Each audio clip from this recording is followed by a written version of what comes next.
ಸಂಚಾರ ನಿಯಮ ಉಲ್ಲಂಘಿಸಿದವನಿಗೆ ನ್ಯಾಯಾಲಯದಿಂದ ವಿನೂತನ ಶಿಕ್ಷೆ ವಿಧಿಸಲಾಗಿದೆ. 15 ದಿನಗಳ ಕಾಲ ಸಮುದಾಯ ಸೇವೆಗೆ ಆದೇಶ ಮಾಡಲಾಗಿದೆ. ಪದೇ ಪದೇ ಸಂಚಾರ ನಿಯಮಗಳನ್ನು ಗಾಳಿಗೆ ತೂರುತ್ತಿದ್ದ ಸವಾರನೊಬ್ಬನಿಗೆ ಸುಳ್ಯದ ನ್ಯಾಯಾಲಯವು ದಂಡದ ಜೊತೆಗೆ ಸಾರ್ವಜನಿಕವಾಗಿ ಸಂಚಾರ ನಿಯಮಗಳ ಅರಿವು ಮೂಡಿಸುವ ವಿಶಿಷ್ಟ ಶಿಕ್ಷೆಯನ್ನು ವಿಧಿಸಿದೆ. ಸುಳ್ಯ ನಿವಾಸಿ ರಕ್ಷಿತ್ ಜಿ ಎಂಬವರು ಸುಳ್ಯಪೇಟೆಯಲ್ಲಿ ಸಂಚಾರ ನಿಯಮಗಳನ್ನು ಸತತವಾಗಿ ಉಲ್ಲಂಘಿಸ್ತಾ ಇದ್ರು.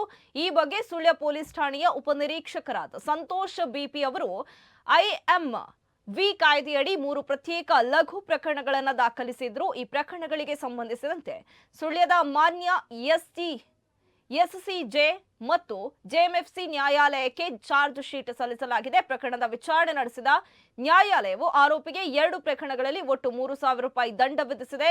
ಸಮುದಾಯ ಸೇವೆ ಎಂಬುದು ಈ ತೀರ್ಪಿನ ವಿಶೇಷತೆಯಾಗಿದ್ದು, ಆರೋಪಿಯು ಒಟ್ಟು 3 ಪ್ರಕರಣಗಳಲ್ಲಿ ತಲಾ 5 ದಿನಗಳಂತೆ ಒಟ್ಟು 15 ದಿನಗಳ ಕಾಲ ಸುಳ್ಯಪೇಟೆಯ ಪ್ರಮುಖ ಜಂಕ್ಷನ್ಗಳಲ್ಲಿ ನಿಂತು ಸಾರ್ವಜನಿಕರಿಗೆ ಸಂಚಾರ ನಿಯಮಗಳ ಬಗ್ಗೆ ಅರಿವು ಮೂಡಿಸಬೇಕು, ಜಾಗೃತಿ ಫಲಕ ಹಿಡಿಯಬೇಕು. ಶಿಕ್ಷೆಯ ಅವಧಿಯಲ್ಲಿ ಸಂಚಾರ ನಿಯಮಗಳ ಅರಿವು ಮೂಡಿಸುವ ಫಲಕಗಳನ್ನು ಹಿಡಿದು ಸಾರ್ವಜನಿಕರಲ್ಲಿ ಜಾಗೃತಿ ಮೂಡಿಸುವಂತೆ ನ್ಯಾಯಾಲಯ ಸೂಚಿಸಿದೆ. ಜೊತೆಗೆ ಪರವಾನಗಿಯನ್ನು 3 ತಿಂಗಳ ಕಾಲ ಅಮಾನತಿನಲ್ಲಿಡಲು ಆದೇಶಿಸಲಾಗಿದೆ. ಸಂಚಾರ ನಿಯಮಗಳನ್ನು ಮೀರುವವರಿಗೆ ಈ ತೀರ್ಪು ಒಂದು ಎಚ್ಚರಿಕೆಯ ಸಂದೇಶವಾಗಿದ್ದು ಸಾರ್ವಜನಿಕ ವಲಯದಲ್ಲಿ ಶ್ಲಾಘನೆ ವ್ಯಕ್ತವಾಗಿದೆ.